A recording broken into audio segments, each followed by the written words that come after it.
Hi అండి. ఈరోజు బఠానీతో పూరి చూపించబోతున్నానండి. అందుకోసం బఠానీని ఉడికించుకున్నాను. ఉడికించుకున్న బఠానీని ఇలా మిక్సీలో వేసుకొని, అలాగే కొత్తిమీర వేసుకొని, వెల్లుల్లి వేసుకొని మిక్సీ పట్టుకున్నాననమాట. సో, ఈ బఠానీ అనేది మనం చాలా స్మూత్ పేస్ట్‌గా చేసుకోవాలండి. ఎందుకంటే స్టఫింగ్ పూరిలో పెడతాం కాబట్టి రుద్దేటప్పుడు హోల్స్ పడకుండా ఉండాలి కదా! సో, అందుకే ఆ బఠానీ మిశ్రమం అనేది బాగా మెత్తగా చేసుకోవాలి.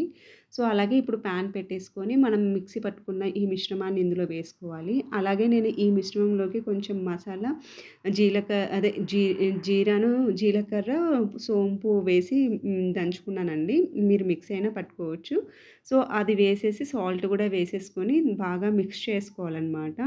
ఇది కొంచెం డ్రై అయ్యే వరకు మనము వేయించుకోవాలి.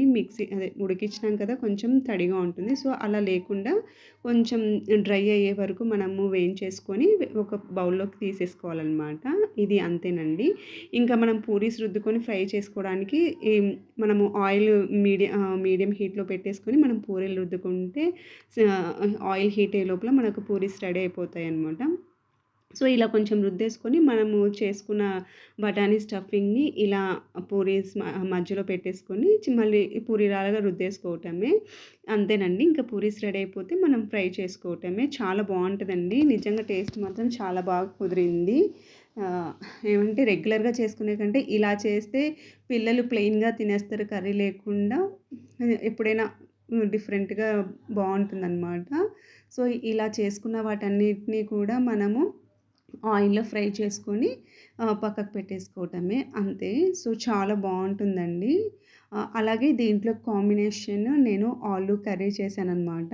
అసలు ఈరోజు ఆలూ కర్రీ కూడా ఎక్సలెంట్‌గా కుదిరిందండి. అయితే ఇది కూడా రెగ్యులర్‌గా కాకుండా కొంచెం డిఫరెంట్‌గా చేశాను ఆలూ కర్రీ కూడా. సో, ఆలు కూడా నేను ఉడికించి పక్కకు పెట్టుకున్నాను. సో, అలా పక్కకు పెట్టుకున్న దాంట్లో ఫస్ట్ మిక్సీలోకి టమాటా, జీడిపప్పు తీసుకొని కొంచెం పాలేసుకొని మిక్సీ పట్టుకున్నాననమాట. సో, అలా మిక్సీ పట్టుకున్న దాన్ని మళ్ళీ వేరే పాన్‌లో మనం ఆయిలేసేసుకొని చూసారు కదా! ఇప్పుడు మీకు చూపిస్తున్నాను. ఇలా ఆయిలేసేసుకొని బిర్యానీ ఆకు, చెక్క, లవంగం వేసేసుకోవాలి.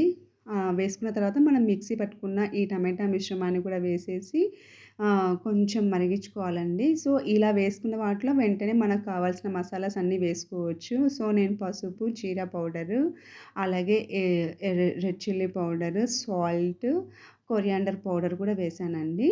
సో, ఇలా మనకు తగిన మసాలా టేస్ట్‌కి తగ్గట్టుగా వేసేసుకొని కలుపుకోవాలి. అంతే. ఇవి కలుపుకున్న తర్వాత మూత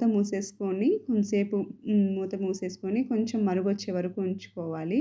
సో, ఇలా ఈ స్టేజ్‌లో ఉన్నప్పుడు మనం ఉడికించుకున్న ఈ పొటాటోస్‌ని కూడా వేసేసి కలుపుకున్న తర్వాత కొంచెం పైనుంచి కొత్తిమీర కూడా వేసేసుకుంటే చాలా బావుంటదండి.